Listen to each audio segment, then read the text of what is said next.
All right, welcome everybody to an exciting episode of Under the Dome. I'm your host, Alan Ulrich, here with Bob Rose. How you doing tonight, Bob? Well, I was falling asleep during our literally starting to doze off during our 30-second countdown to the live intro. So that gives you an idea. But other than that, I'm still kicking.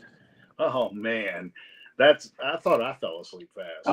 That's what my wife hates about me. She's like, I don't understand how you can just will yourself to sleep the way you do. I'm like, yeah, I just do.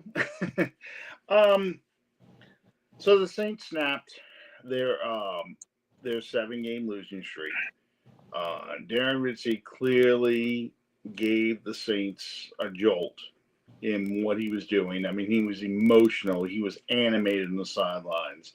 But in the same breath, the Saints did a lot of the same things we've been seeing that almost cost them the game. Granted, Younghoe Koo missed 2 field goals, had a third one blocked. But, they gave up over 100 yards rushing again. They went over in the second half on third down.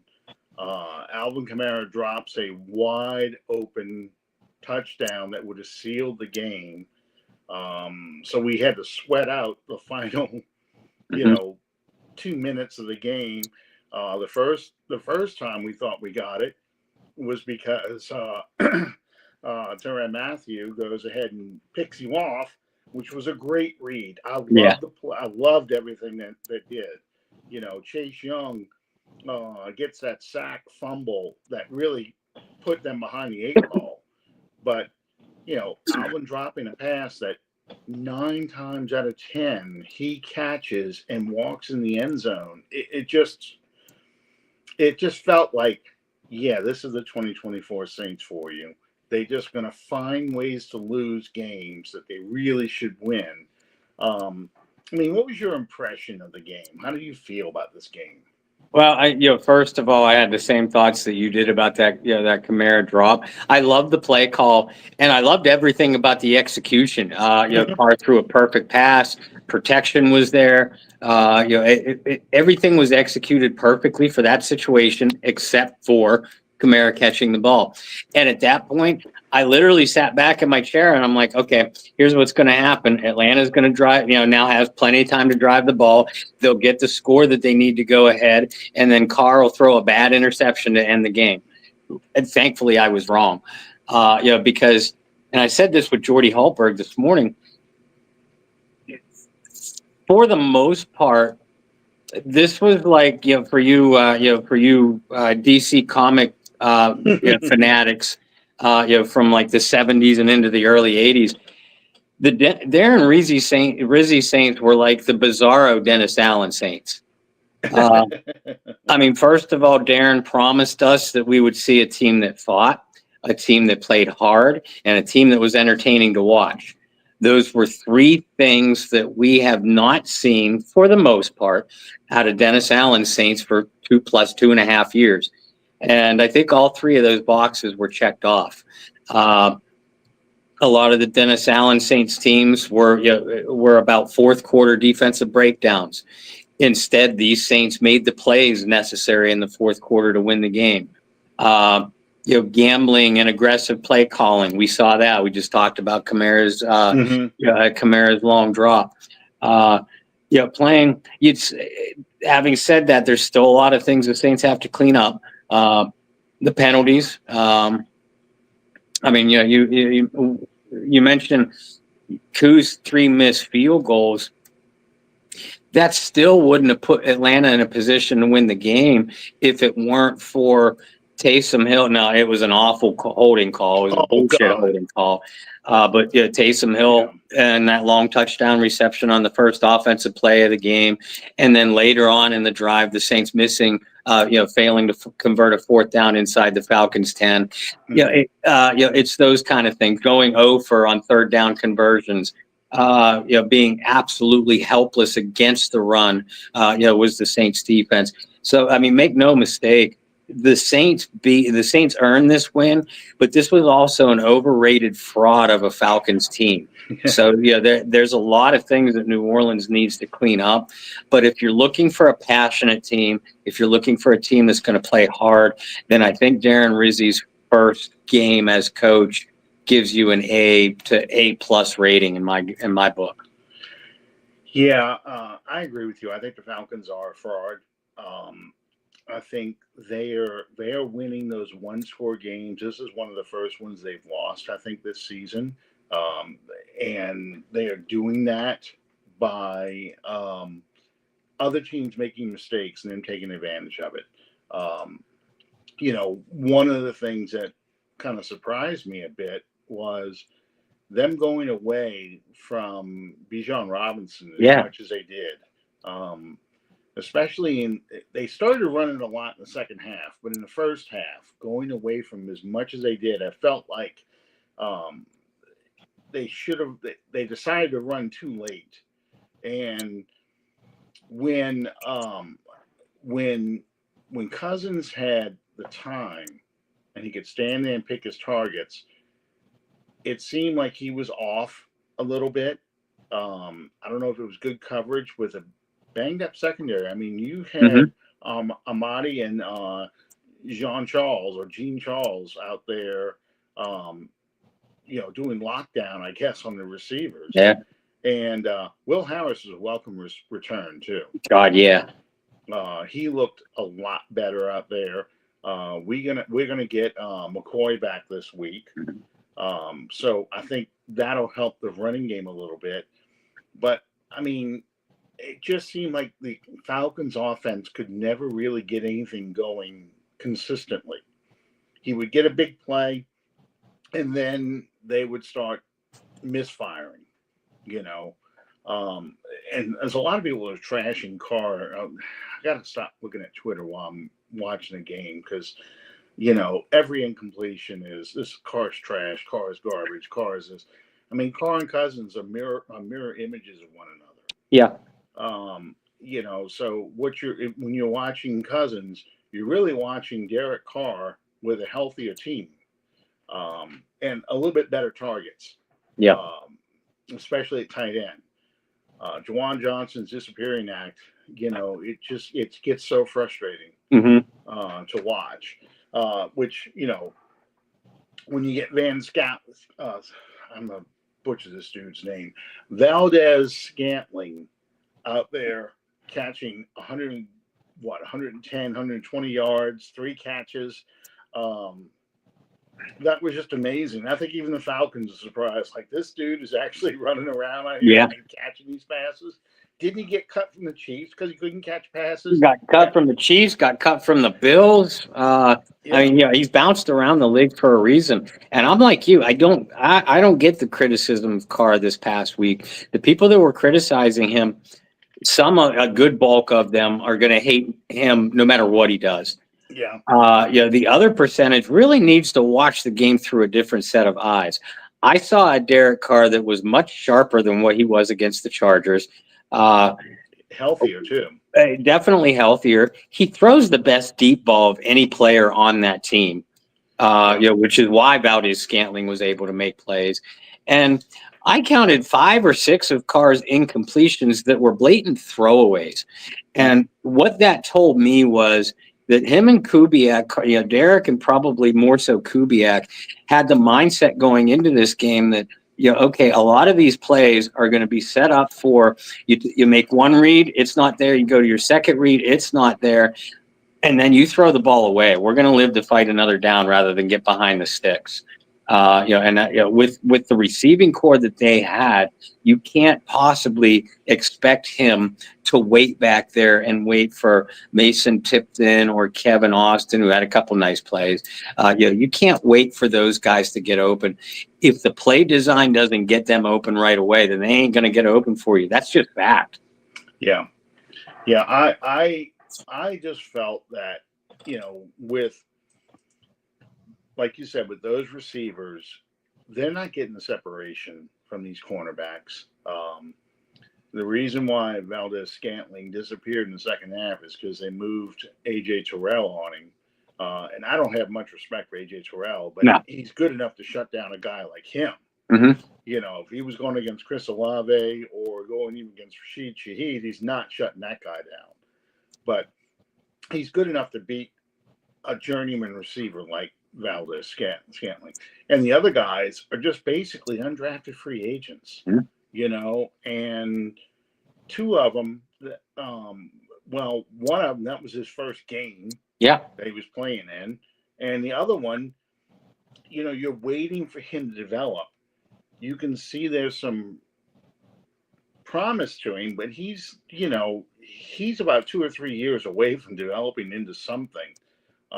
You know, Jermaine Jackson isn't even on the field. He's just strictly returning kicks. Mm-hmm.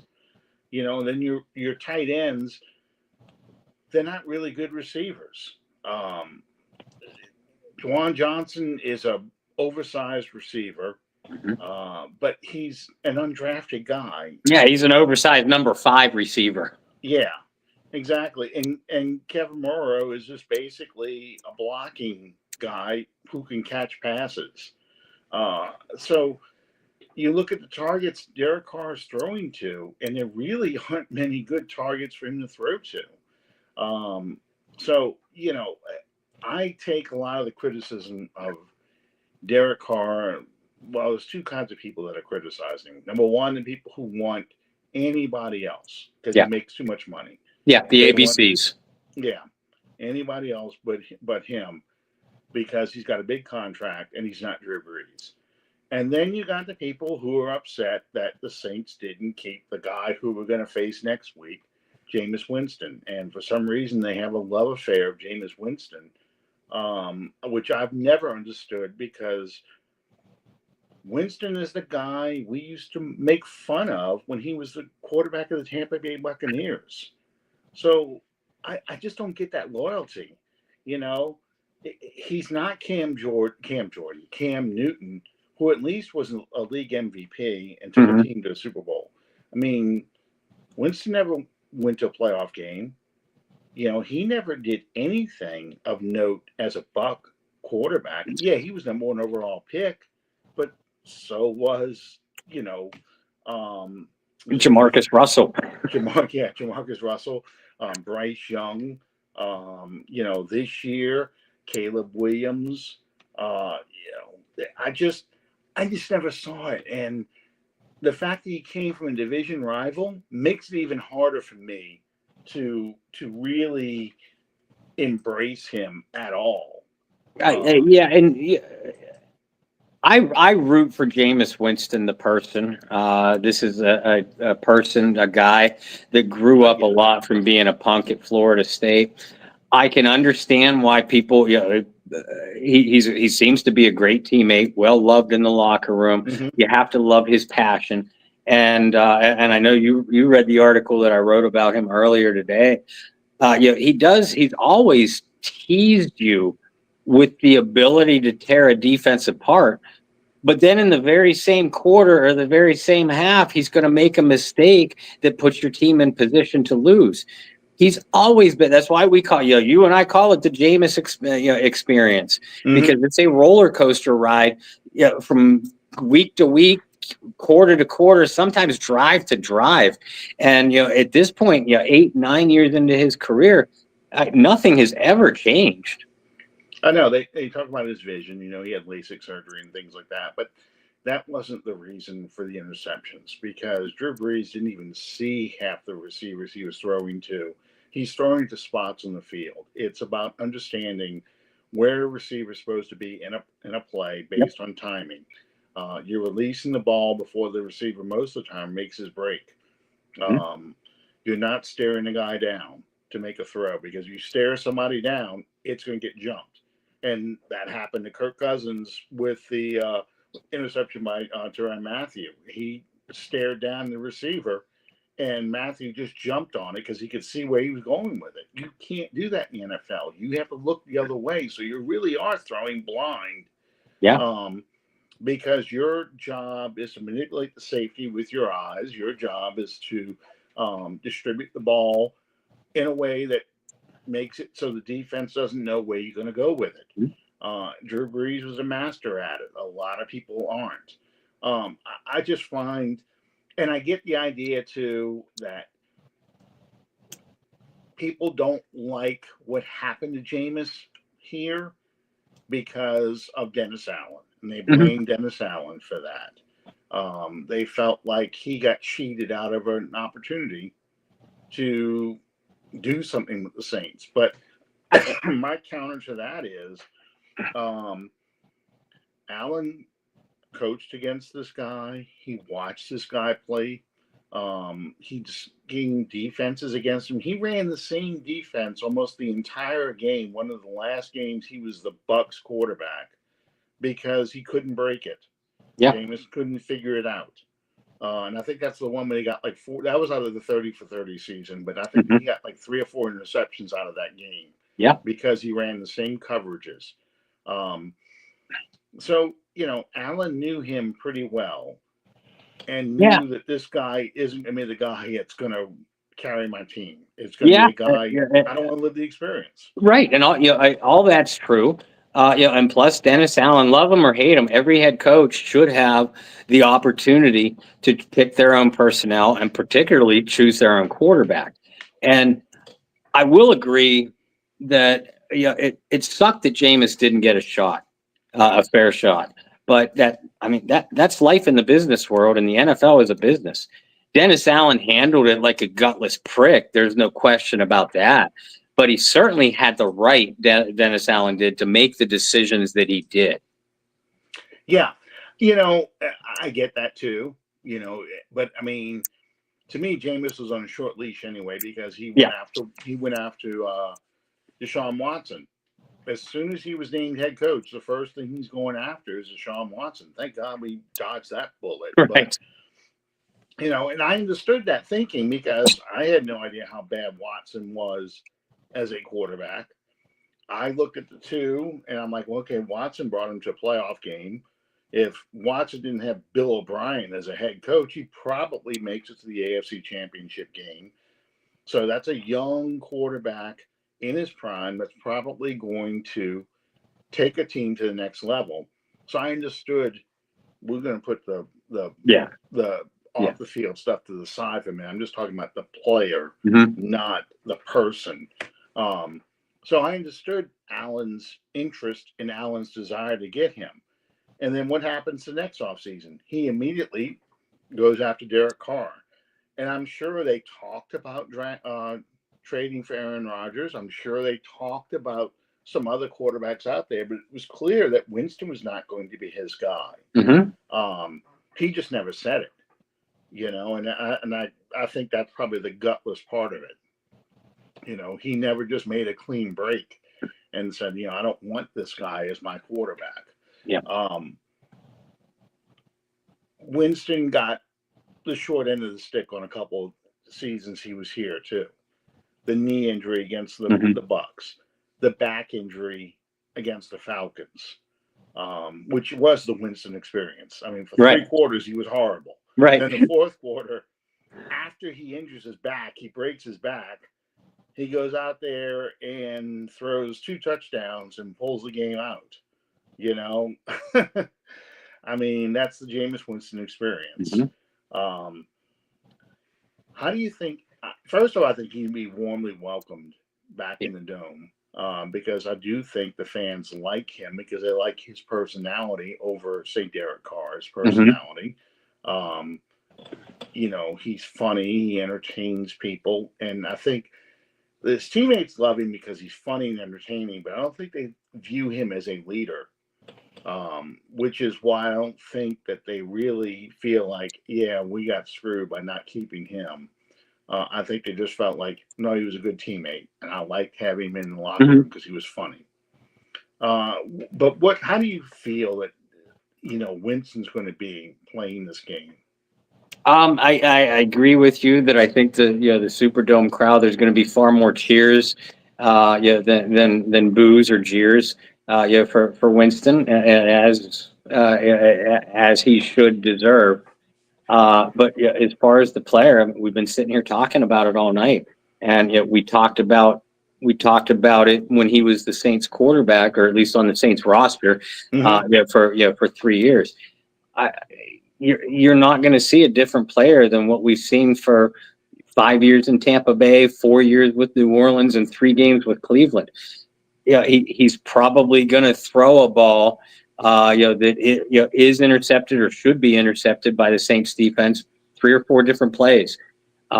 He's also going to make some plays that, if you're on the opposing side of, you're like, oh my God, how are we going to stop it?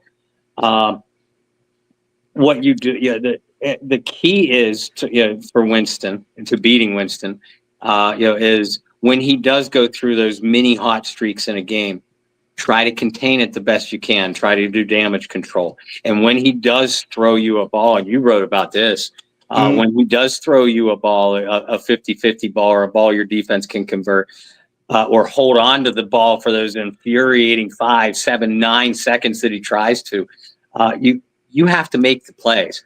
You have to get him on the ground. You have to intercept those balls he throws up to you. This is something that the Saints defense, has not done a great job of converting this year. Converting those opportunities. If they do so, especially if they do it early on, what we have seen from Winston then is he'll unravel. And if he unravels, I don't think that, in fact, I know the Browns aren't a good enough team to keep Winston in the game so he can maybe regather himself, like that Falcons season opener you mentioned a couple of years ago. He was horrible. The team was mostly horrible, but that defense kept them in the game until, reasonably close until the fourth quarter. Then, to Winston's credit, he composed himself. He showed great poise, and then he got on one of those mini hot streaks. The Browns, I don't think, are a good enough team to keep them in the game if Winston does struggle or unravel early. But the trick is the Saints have to be the ones to force the mistakes, and then once they're forced, be able to capitalize on them, not only defensively in converting those turnovers and sacks, but then conversely on the offensive side, when you get the field position, you need to put the points on the board, specifically touchdowns. Absolutely, and that's where I want to go to next, because the Saints defense has struggled to contain the run. So you would think that if the Cleveland Browns were smart, they take the ball out of Winston's hands and let Chubb run the ball and see if the Saints can stop him.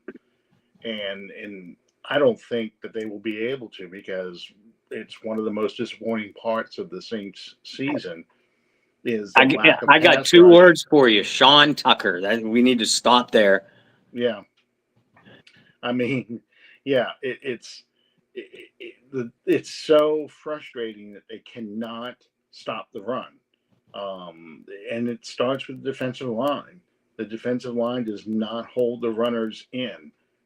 They don't stretch the plays out hardly ever. The linebackers are very slow, except for Pete Werner.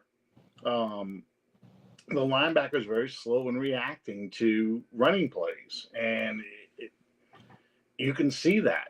And it's incredibly frustrating because they seem to run the ball at will, and we can't run the ball to save our lives. It takes Alvin Kamara or Taysom Hill getting to the next level somehow miraculously before they get a good, nice run play out of anything. Everything else seems to get hit right at the line of scrimmage or right behind the line of scrimmage. We just don't get that kind of penetration. And I can't explain why that is, other than I hate Todd Grantham. Because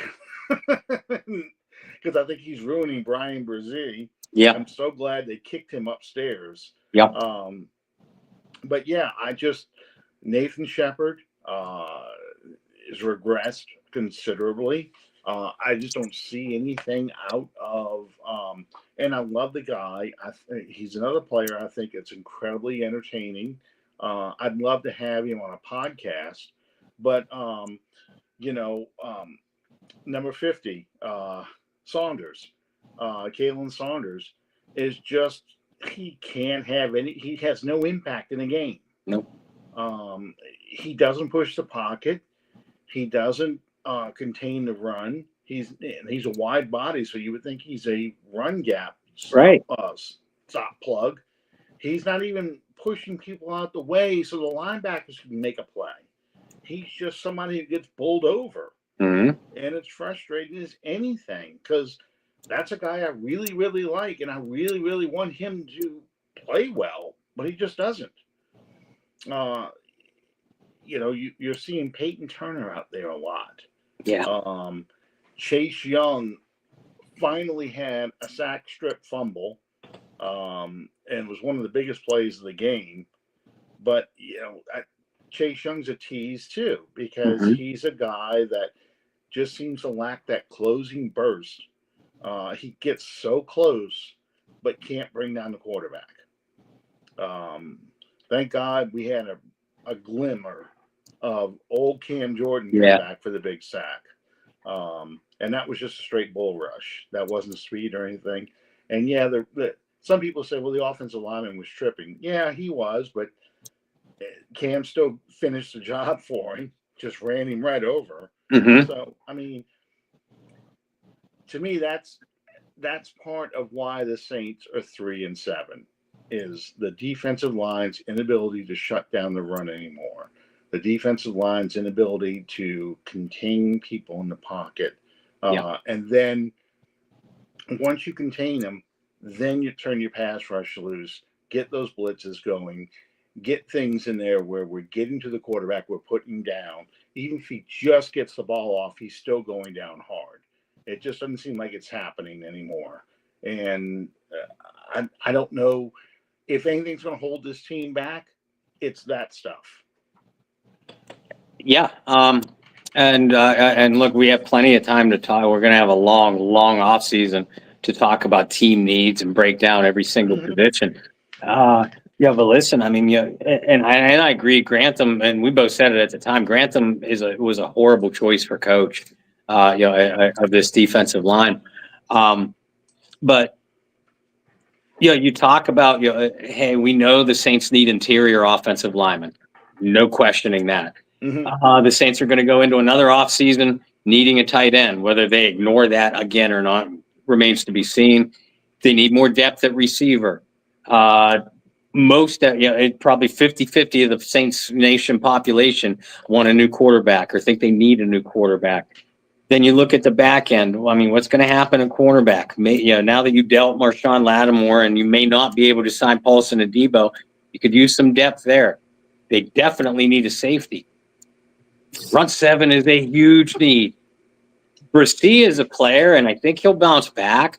But even then, he is not that big run stuffer that you had in Sheldon Rankins, that you had in Malcolm Brown. This team lacks that right now. We thought Kalen Saunders or Nathan Shepard would be it. They're clearly not. So you need a difference maker, a disruptor at defensive tackle. Yeah.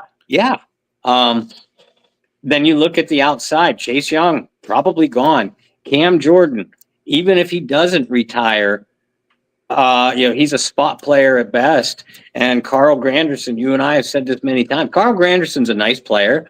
But if he's your top pass rusher, then you don't have a real good pass rush. Yeah. So, I mean, there are needs at every level of this defense going into this offseason. Glaring needs. Yeah. And I think that's probably the most surprising thing about this entire season is that you thought, and I thought, there was enough there that these players were going to be good enough as a unit to make up for any shortcomings. We were concerned about safety, but we felt like, okay, the corners are good enough to be on an island. The linebackers are going to do what the linebackers do. We thought Willie Gay, for example, was going to be a much more impactful player, and he's not. And some people are going to say, well, it's the scheme and it's the coaching. That's not what I'm seeing, though. I'm seeing a physical domination of guys. When you can run the ball effectively on a team, that's not really scheme so much as it's just their guys and your guys, and they're able to push your guys around. Yeah, we're not talking about getting fooled over and over again on misdirection. We're talking old school, just getting the rock shoved down your throat. And while on one hand, and I wrote and would say this, the failures of the defense was the final nail in the coffin for Dennis Allen, a supposed defensive expert. Yeah. But to your point, not stopping the run, that's not a scheme thing. That's your players just flat out getting their ass kicked. Yeah. Yeah. And it's between the tackles. It's not bouncing to the outside, exposing a lack of speed that you may have in the secondary or whatever. It's the 32 or 37-yard run that Bijan Robinson had. That was an off tackle play. That was to the Falcons' right side between the guard and the tackle, and he just went right through that hole and was down the field. Nobody in his way. Tyrann Mathieu did what he does when it comes to those kind of plays, and he just kind of tried to get in his way rather than go out there and make the hit. And to be fair, Marcus Williams, I watched him against the Ravens, and he did the same kind of thing. He made some business decisions. And it's just so that's the kind of stuff that's frustrating because you really need physical, fast players. The only guy I see out there that's just throwing his body around and knocking the crap out of people is Werner. Yep. And Werner has his limitations, but Werner he's an absolute liability in space. Yeah, but he's out there hitting people, and if it's a clear run at a back, he's putting them down. And I give him a lot of credit. And the same with our cornerbacks. Our cornerbacks are making tackles. Mm-hmm. They're not Deion Sanders kind of tackles. They are physical tackles, and I don't care who it is. It could be a Debo, it could be Kool-Aid, it could be definitely Lante Taylor, but even the backup guys like Amadi, Stanley Charles Baptiste, Jean Charles. I knew I was going to butcher this guy's name because I'm combining with two different players. But Stanley Jean Charles is out there hitting people like he should. And I'm very happy to see that. But if you see JT Gray in our secondary instead on special teams, we got problems. Yeah. That's why I think maybe they could win 3 more games this season if the ball bounces right. If the guys on offense, they can run the ball effectively. If Taysom Hill gets used a little bit more effectively, I can see them beating the Browns this week. I can see them beating the Raiders. And I think there's one Giants. The Giants. Because the Giants are kind of like the Cowboys. They're dead men walking. It's only a matter of time before that coach gets fired. Yeah.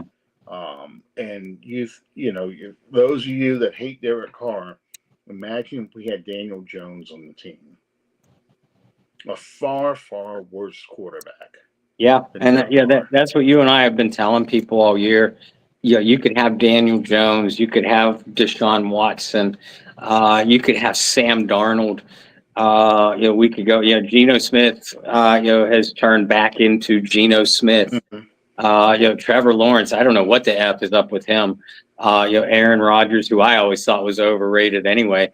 Is a 41-year-old, chronologically 41, playing like he's 81.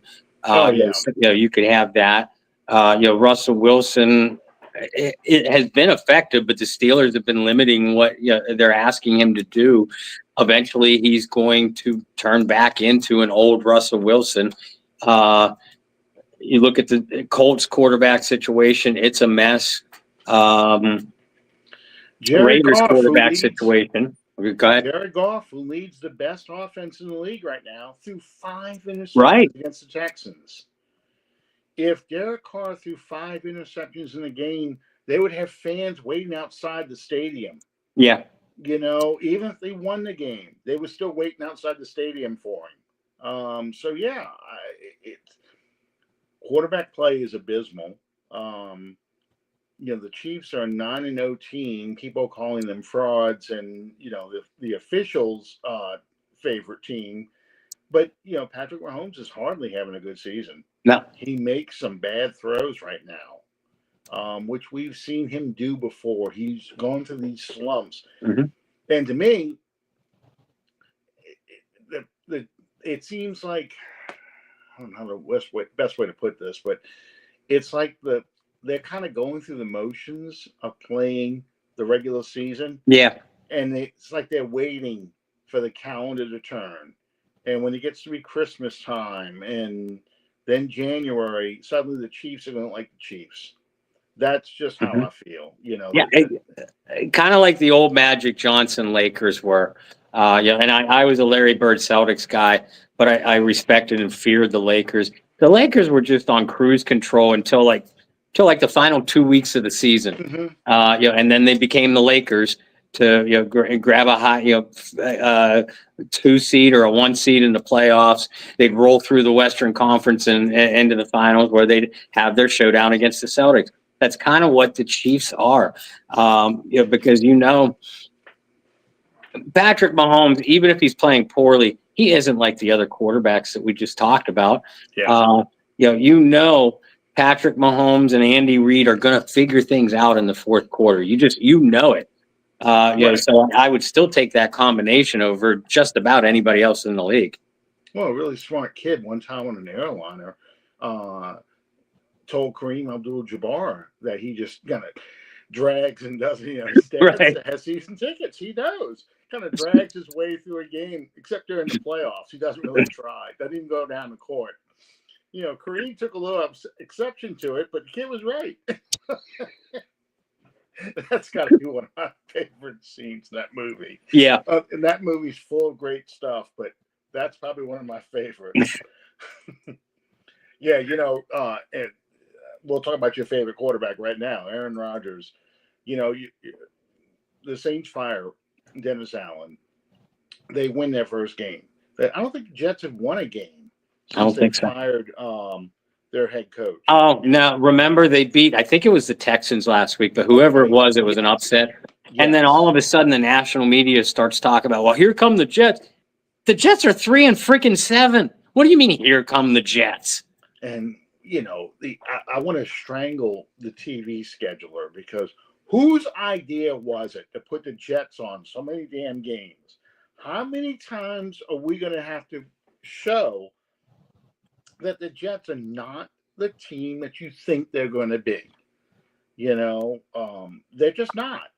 And it's fitting they've gone back to the 80s looking uniforms they got. Yeah. Because, man, this sure as hell reminds me of the Joe Walton teams without the New York Sack Exchange.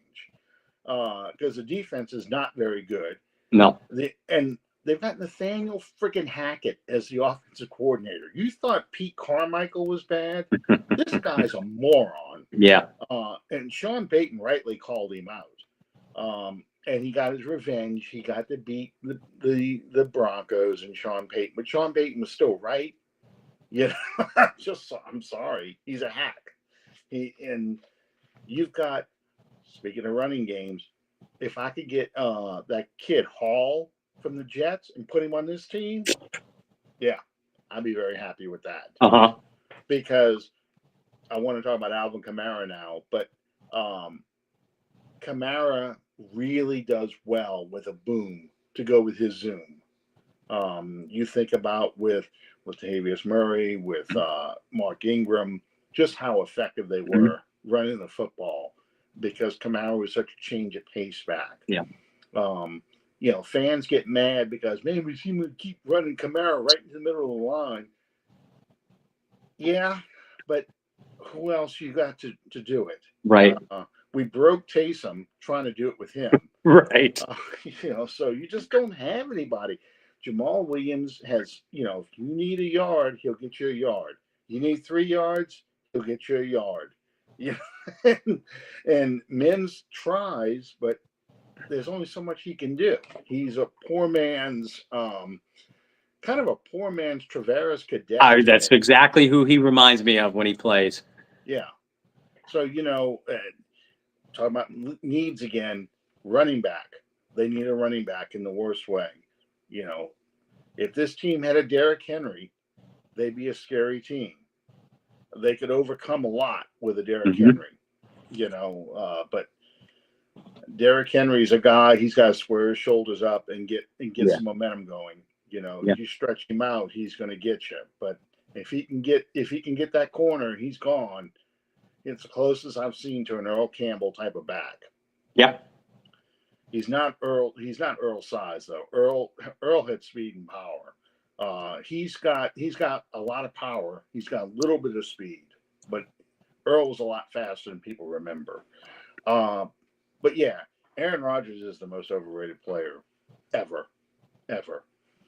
And I liked him when he was with the Packers till he got weird.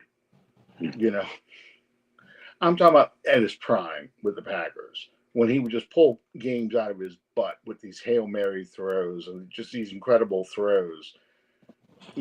I liked him then, but then he got nuts. And he probably always was nuts because he was from California, but he got stranger as the years went on. And he does. He looks like he looks like an 80-year-old man. That beard, the way he walks, the whole bit, he's just not. Drew Brees and Tom Brady were two players who really could defy time, I should say. They both looked strong and young into their 40s. Most quarterbacks, when they get into their 40s, look like they're getting into their 50s. And that just makes Drew and Brady that much more special, I guess. Yeah. Because they're able to do what they did. I mean, Breeze basically retaught his body how to throw a football, and he made conscious decisions. He says, okay, I can't throw outside the numbers anymore. I can't push the ball down the field. I'm going to become hyperactive, hyper accurate, throwing these quick passes. My release time is now going to be less than 2 seconds. And I'm going to hit these receivers before they make their break in less than 2 seconds. And even though the defensive back knows it's coming, he ain't going to be able to stop it. And that's just an amazing gift. But Alvin Kamara, all-time leader, now rushing champion for the Saints. All-time touchdown guy. All-time combined yards for the Saints. All-time receptions. All-time attempts, I think, too. Yes. Running the ball. Clearly, Saints Hall of Fame. Is he an NFL Hall of Famer? Because he's had 1,000-yard season. I think he just passed Marshall Faulk earlier this year. He did. The most combined 1,000-yard season. Marshall Faulk's in the Hall of Fame. Is he a Hall of Famer? I'm trying to answer this question without being biased, but it is difficult. If Alvin Kamara retired at the end of this season, no, I don't think he is a Hall of Famer. He might be fringe. In this day and age where they over-publicize everyone, Alvin Kamara could very well be one of those players that didn't get the publicity he deserved during his career because he was a Saint. But then they're going to take a look at the numbers after he steps away and say, wow, this guy did better than Marshall Faulk here. He did better than, this guy there, and all, run down the statistics. So he might have an outside shot, but I don't think he ultimately gets in.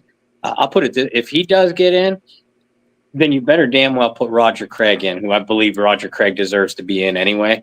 But no, I think Alvin needs one. What's that? A Super Bowl ring? A Super Bowl ring would certainly do it. 1,000,000 would do it. And I know Roger Craig had 1,000,000, the first player to do so, and didn't get in. But Roger was just, unfortunately for Craig, he was just overshadowed by all those other 49er greats.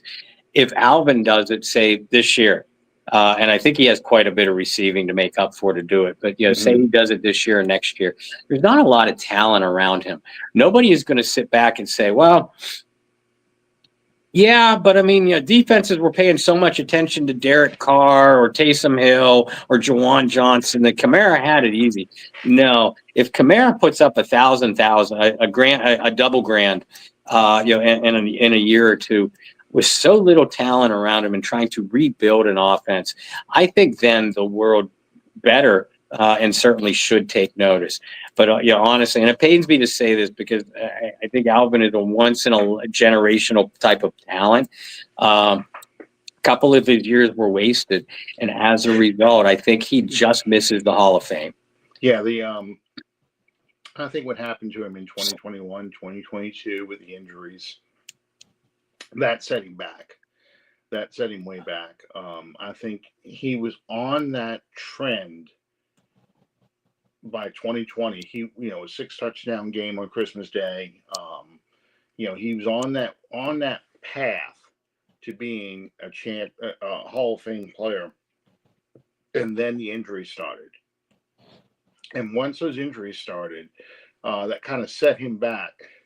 And a guy like Christian McCaffrey, who has missed just as many, if not more games, still has a better shot because he's playing for a bigger market team. And he's been to the Super Bowl. In fact, I think he's been there twice. Was he?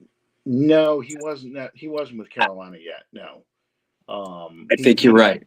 Yeah, he was in Carolina in 2017. He came out the same draft. So yeah, I think you're right. But in McCaffrey's case, he made it to one Super Bowl, but he did so with, I guess the term for basketball would be blue blood. Mm-hmm. The 49ers are one of the storied NFL franchises. So that automatically boosts McCaffrey's stock right there. Yeah, and bringing up bad memories, but again, this is why the no call so pisses me off, is because you change legacies. Sean Payton has 2 rings. Drew Brees has 2 rings. I have no doubt that the Saints beat the Patriots in the Super Bowl. They beat them by 14 or more points. They roll them. Yeah, because how that team was playing. Mm-hmm. And Cam Jordan's another guy we're probably talking about. A Super Bowl win and a championship ring gets him into the Hall of Fame. Alvin Kamara probably gets in the Hall of Fame because he has that ring during his prime.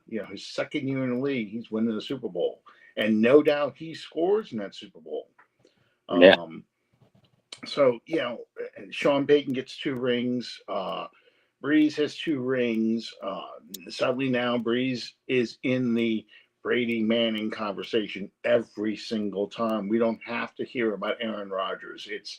It's Brees, Brady, Manning, every time, because they're guys with multiple championship rings. They're guys who led the league, broke NFL records. Aaron Rodgers becomes the outlier. Aaron Rodgers becomes, he got some MVPs, but he went to 1 Super Bowl. He's the but guy, not Drew. So it's just unbelievable how much that no call changed things. In fact, one guy says, he's a Steelers fan, but he says if 28-3 affected the Falcons, the no call affected the Saints in a different way, but with the same kind of results, because 2019, 2020 become chasing what you missed in 2018, and you put this rebuild on the back burner for 2 or 3 years more than you probably should have.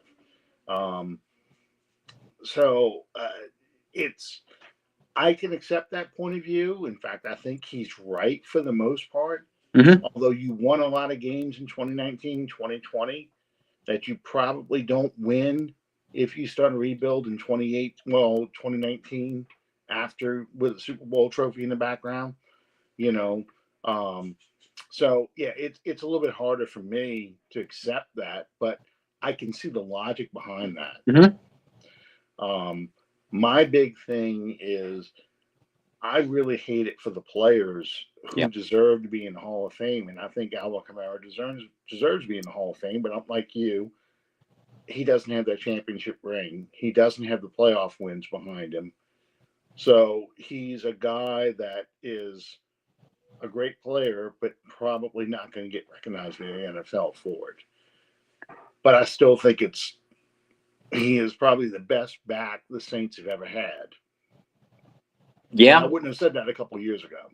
I'm with you. And in fact, a couple of years ago, I do remember being asked, might have even been a topic on this show between you, me, and Sean. And I feel like that I would have put Kamara probably in the top three, but not number one. And, I mean, the Saints have had some good backs, a lot of what if backs, Chuck Muncie, George Rogers, even Ricky Williams. But then you throw in Dalton Hilliard, Mark Ingram, Deuce McAllister, another what if with his knees. The Saints have had some damn good backs. The overall career numbers might not reflect it though. But yeah, I mean, I don't think there's any doubt that if Kamara retires tomorrow, that he is and should be considered the best all around New Orleans Saints running back for sure. I think outside of Drew Brees, you can make a strong case for Alvin Kamara being the best offensive player that the New Orleans Saints have ever had. Yeah, it's going to be interesting because we're, 2 seasons away from the Saints' 60th anniversary, 2026. And if I were to go put all-time Saints now on this team, Alvin Kamara is one of them, who is probably going to be one of your starting backs. And you're pushing people out the door now that, a lot of fans have a lot of strong attachments to put Alvin Kamara in there. You can make an argument, Alvin Kamara and Deuce McAllister now over Mark Ingram, even though Deuce is now third, just because Ingram seemed to blossom late. It took him a long time to get to that point, whereas Deuce, once Ricky Williams is gone in 2001, Deuce in 2002 to 2004 was one of the best running backs in the NFL, over 1,000 yards every season. Just like Michael Thomas is still going to be in that list of best ever receivers for the Saints. Jimmy Graham, best ever tight end. Drew Brees, of course. More and more of the guys like Jari Evans, Carl Nix, going to the all-time offensive line now, pushing out people like Jake Cup, which nobody in this group I know remembers ever seeing him play. I certainly don't remember seeing him play. I've seen highlights and I've seen it in the game footage, but I don't remember seeing Jake Cup play. He retired in 73, 74, just as I was getting into the Saints. But yeah, you're seeing more and more recent players get into this. Cam Jordan's another one. It's going to be an all-time guy. Probably pushing on a guy like, Will Smith. I hate to say it like this, but probably pushing Will Smith out and putting Cam Jordan in. We've had this discussion before. Where do you put Demario Davis and Jonathan Vilma when you have the Dome Patrol? Right. Who do you push out in that group? You can't do 6 linebackers. You got to do 5. You got to do 5 or 4. So it's a tough call who to push out in that group, especially as a starter. We didn't talk much about this, but Marshawn Lattimore getting traded to Washington, and he was out with his hamstring injury. So, a lot of people were saying he was kind of milking injuries because he didn't like Dennis Allen and things like that. Well, he ain't going to play this week either. So that's 2 weeks after the trade that he's going to miss. So I guess that answers that question. Yeah. How do you feel about this trade? First of all, it surprised me because I didn't expect the Saints would be willing to eat the $36.5 million of dead cap over the next 2 years that they're now going to have to eat. I I just honestly, I think Lattimore did one out. I don't think he was milking the hamstring injury. I've openly questioned his willingness or ability to play with pain. But I don't think that had anything to do with a personal dislike for Dennis Allen. But I do think he wanted out. And I think the Saints recognized this being an opportunity. Yeah, we're going to have to eat some dead cap money, but we're going to have to eat a lot of dead cap money through other players anyway. At least if we move Lattimore, we can pick up a couple draft picks. And Lattimore was traded for a similar value of what Jalen Ramsey was traded for a couple, 2-3 years ago. Don't give me that the Saints got 3 draft picks out of them. They did not. One draft pick was a swap. But they basically got a 3rd and a 4th round pick for him. Well, if you draft well, you could get, say we're projecting on the high side, you could get a starter and a key contributor with those 2 picks. Now you got to draft well. And I'm sorry to see him go, because I like Lattimore a lot as a player, a ton as a player. I mean, he was a difference maker. And without a doubt, in my opinion, the best Saints cornerback in franchise history.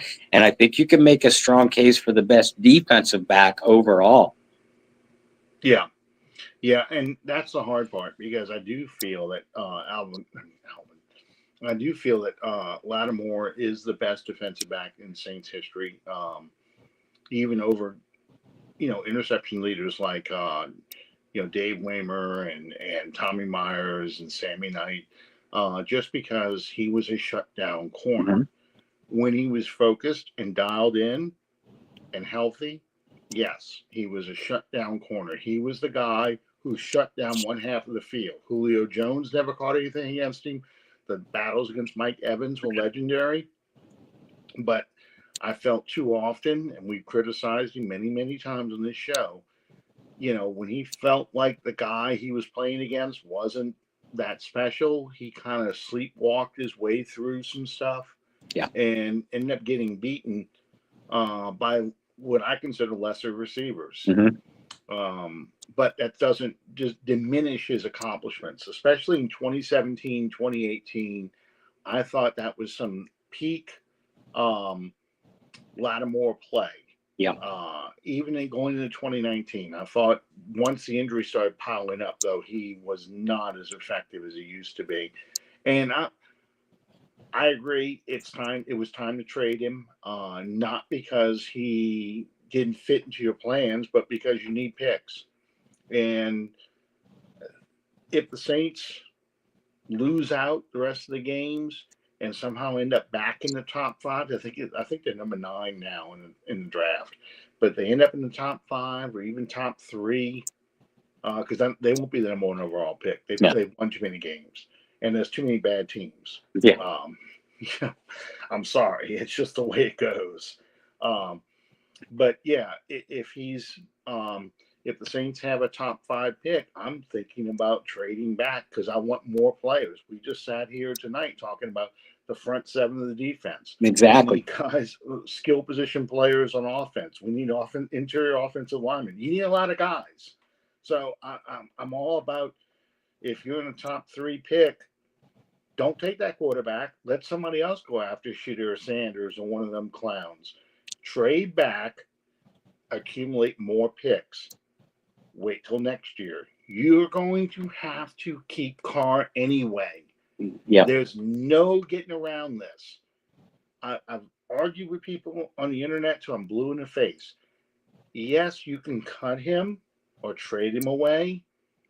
Take a $50 million cap hit next year to go along with the $36 million that you're going to get for Lattimore. And you're already $62 million over. So you can restructure every freaking person on this team, including the ball boy, to figure out a way to get cap money, and you can do it. But man, why? Why do it?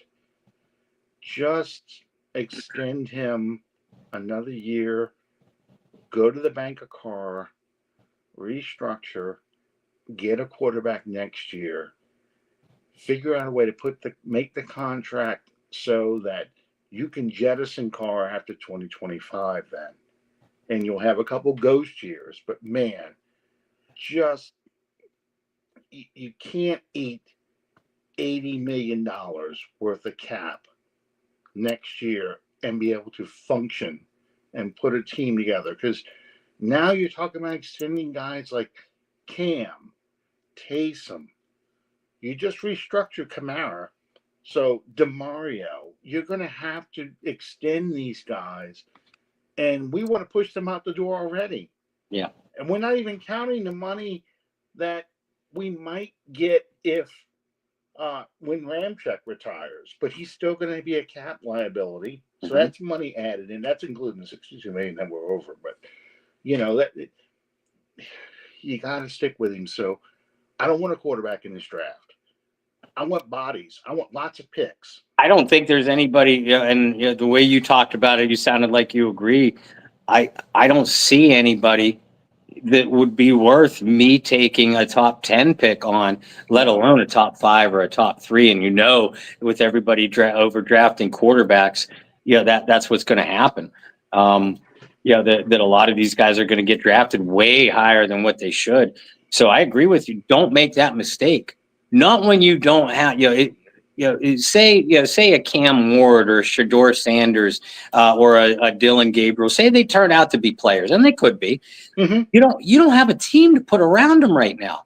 So I mean, build your team smartly. Build an offensive line so you don't get a quarterback killed. Build an offensive line so that way you could take advantage of the extra years that you have Kamara for. Focus the money, instead of taking a dead cap hit, keep Carr for another year, like you said. That way you can also figure out a way to, I don't know, pay Chris Olave if he can continue playing. Pay Rashid Shaheed. Pay Alontae Taylor. His contract's coming up in 2 years. Figure out a way to keep and extend your young core instead of pushing the can down the road, kicking the can down the road on veterans who are already well on the backside of their careers. Right. I don't want to restructure Tyrann Mathieu, Demario Davis, or Cam Jordan. I want those guys to retire soon. It's not that I don't like them. It's just I need those are the guys you need to let those guys walk out the door on their own terms. You need to get more draft picks to rebuild your team. So if you're in the top 5, trade down with somebody who is burning to get a hold of a quarterback. They want one badly, and they're going to trade up and go grab somebody. Trade with one of those teams. Hell, the Raiders. The Raiders probably going to win enough games that they're going to end up in the top 10, but not in the top 5. Yep. That may be a team that wants Shedeur Sanders. And if you're picking 3rd and somebody takes Cam Ward 1st, and then, I don't know, they take the running back from Boise State 2nd overall. So now the Saints are sitting at 3rd. The Raiders are dying. Yeah, we'll trade. Go ahead. I want this. I want this. I want this. Mm-hmm. and use that ammunition to build your team. That's the other part of the Texans. What the Texans did. Yes. Along with getting C.J. Stroud, is they traded back and got more players, more picks.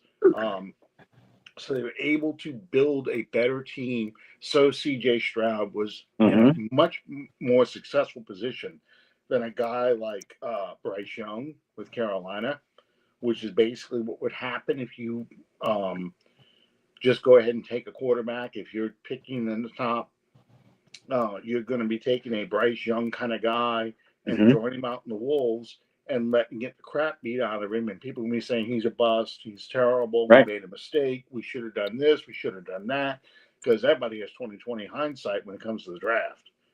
Yeah. I always laugh about that. Look at the team, look at the guys you could have drafted. Look at these guys. I'm like, you always pick the Pro Bowlers. You don't pick the guys that suck. I noticed that. But I mean, yeah. You look at the Texans and look how many really talented first, second, and third year players are around C.J. Stroud, and then look deeper. Look closer at how many of those guys were day 2 or early day 3 picks. Yeah. Look at the Detroit Lions, and I think the Detroit Lions are a great example of the way the New Orleans Saints should be building. Jared Goff at the beginning of last year.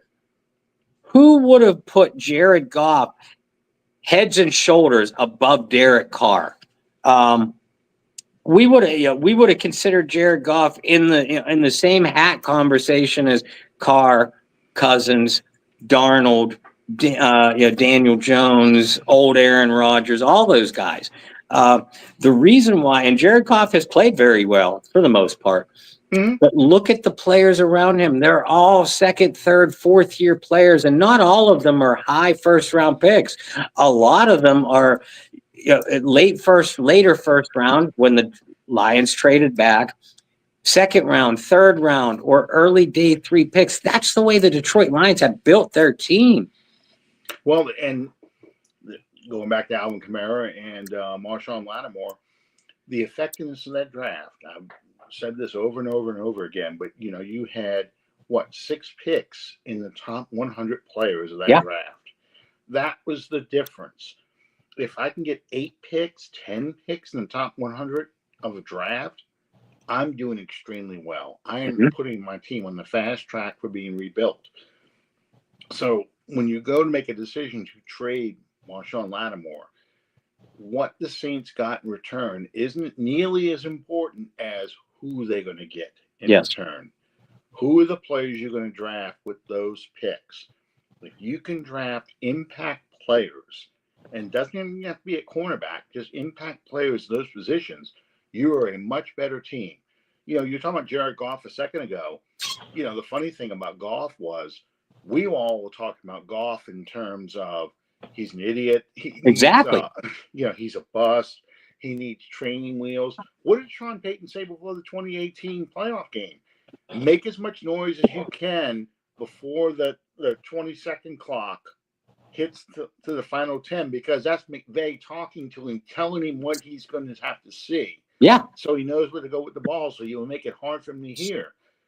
Goff doesn't look like that guy anymore. Goff looks like a very competent player.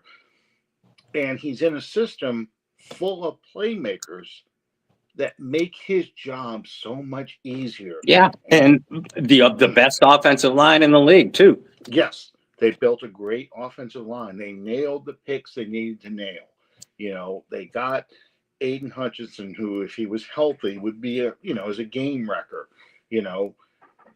Percy Soule, the offensive lineman. I mean, Jahmyr Gibbs, the running back from Alabama. Laporta, the tight end. I think he's a prick, but Amos St. Brown, just because he talks crap about the Saints all the time. I'm tired of him.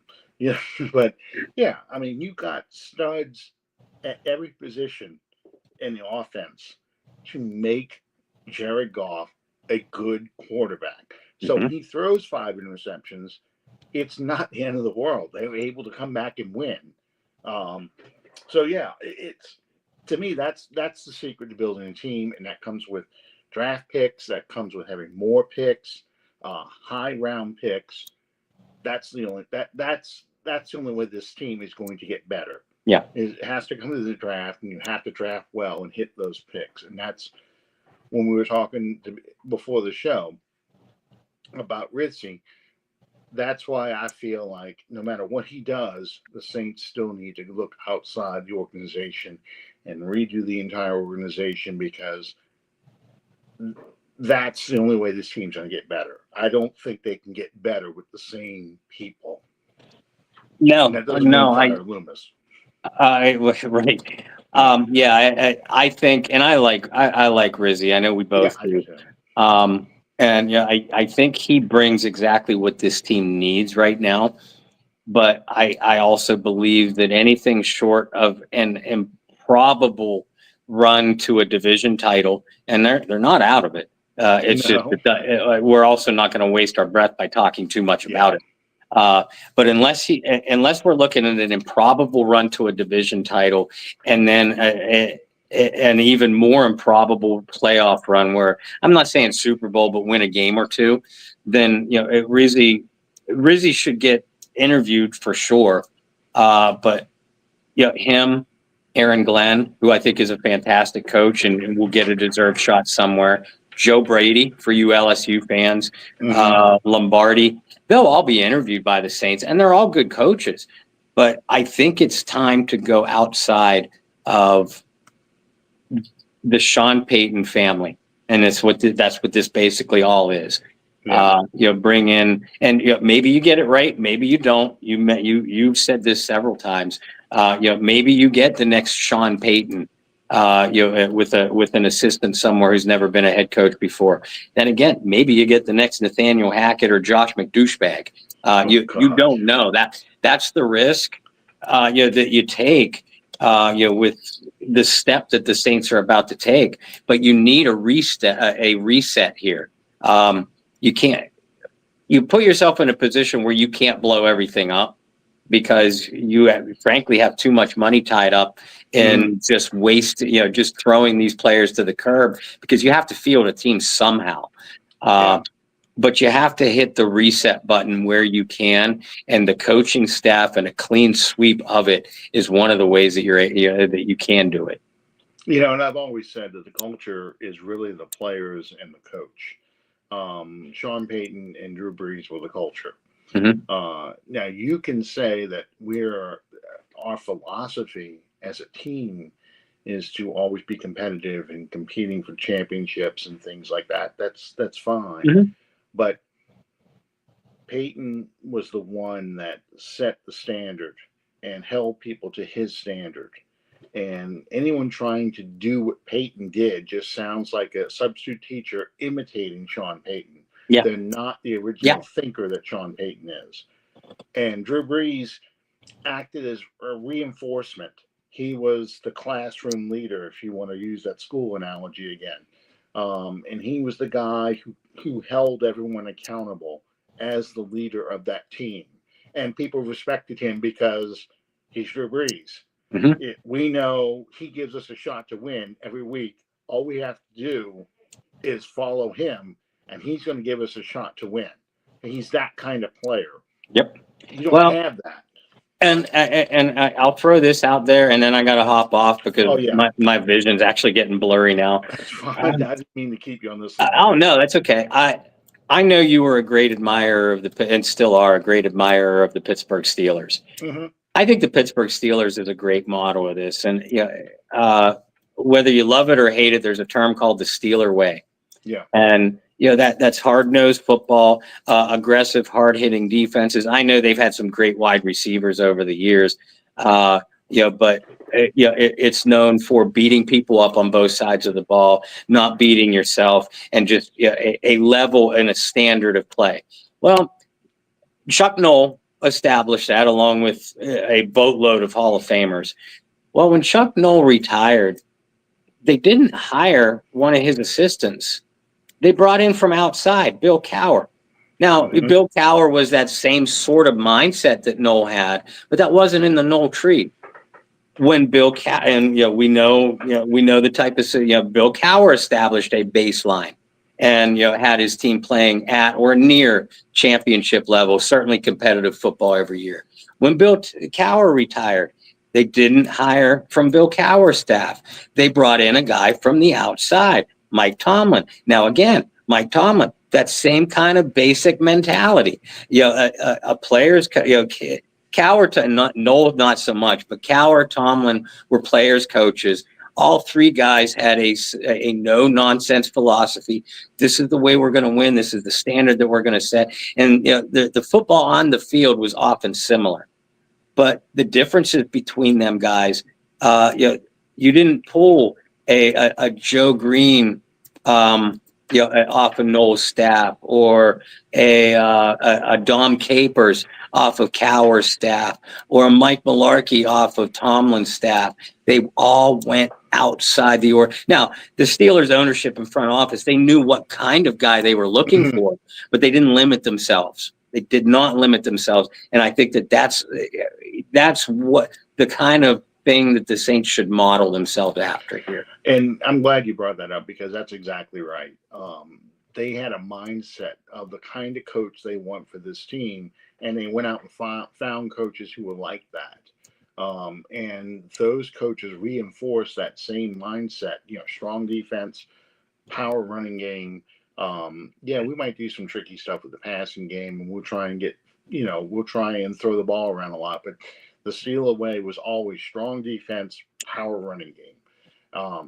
You can find another coach with using Sean Payton's criteria for what kind of coach you want, but you don't have to do what the Packers did for 20 years and Chase Lombardi, by bringing his old assistants and bringing in his old players to try and turn that into another Lombardi team that they never could recapture. It wasn't until they got to Ron Wolf and Mike Holmgren, a completely different system, before they finally figured it out. So, yeah, totally agree with that. Real quick, Bob, Bayou Blitz tomorrow night? Bayou Blitz tomorrow night. I've been teasing it all week on shows and in articles.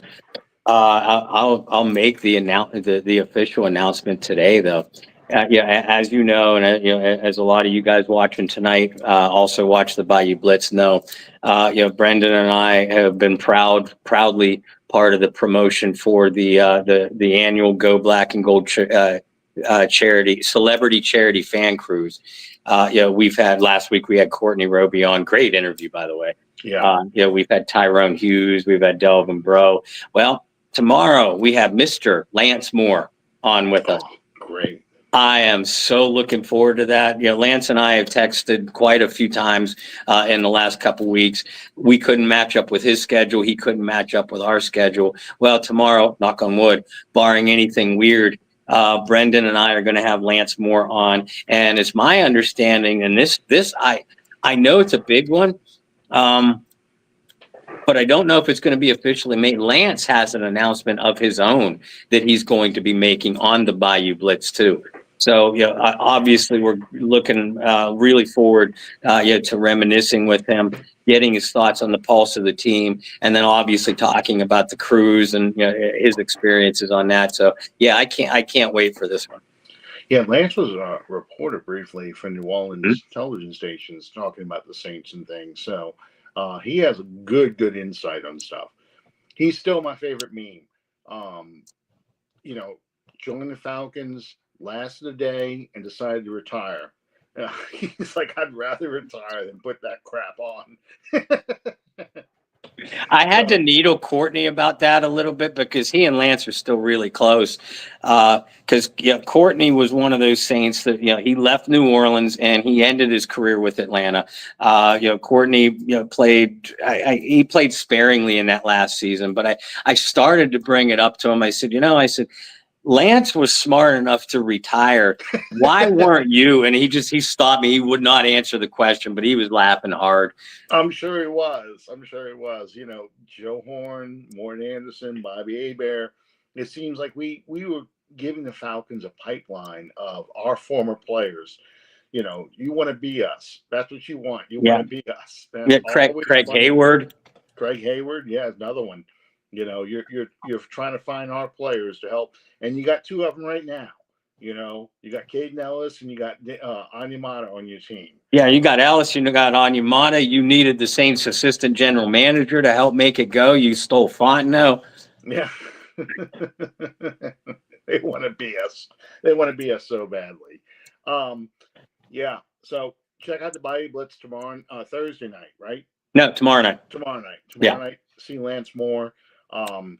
In the meantime, you guys have a great week. Go Saints. No interim head coach has ever won 2 games. Nope. It's just, and I went through the history this past week with, and so did Bob, with our stuff. It's just so hard because if your coach gets fired, you got a lot of deeper problems than just the head coach. And that's what I pointed out. I said, and not just with the Saints and their history, Look at recent NFL examples. Mm-hmm. A lot of teams will play a lot better. Maybe not win, but play competitively for a week or two. They'll be on that emotional high. Once that wears off, more often than not, every time, but more often than not, you see the team that was bad enough to get the coach fired in the first place. Yeah, they get that here we go again when things start to go south. This is some unique territory. I'm not going to put it past them. They break that streak and figure out a way to win the second game. I don't know if it's going to be this week or the week against the Giants or certainly against the Raiders. But I think this is the week where we kind of look at this team and going, it was Dennis Allen as well as, some bad plays. But if anything, it's going to be more interesting to watch. And that's what I'm looking forward to. So in the meantime, thank you guys for sticking with us. Thank you, Bob, for staying awake. We always go over because we always get into these tangents when we start talking about things, but it's good content. So I appreciate it.